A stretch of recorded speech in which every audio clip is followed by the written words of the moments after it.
Good evening. In the Gospel of Matthew, chapter 11, verse 25, at that time Jesus answered. This is a singular way in which to commence a verse.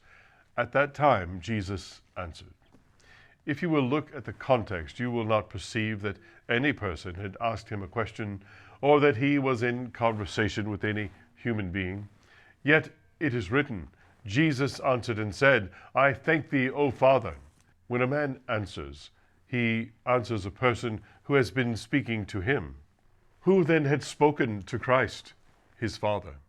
Yet there is no record of it, and this should teach us that Jesus had constant fellowship with his Father, that God spake into his heart so often, so continually, that it was not a circumstance singular enough to be recorded. It was the habit and life of Jesus to talk with God. Even as Jesus was in this world, so are we. Let us therefore learn the lesson which this simple statement concerning him teaches us.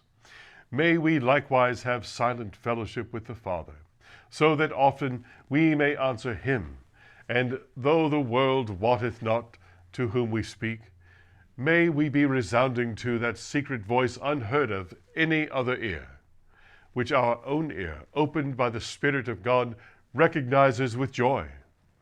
God has spoken to us.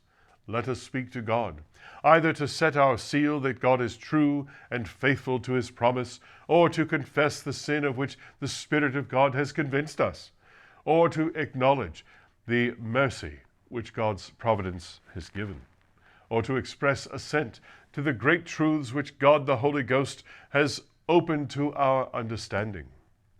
What a privilege is intimate communion with the Father of our spirits.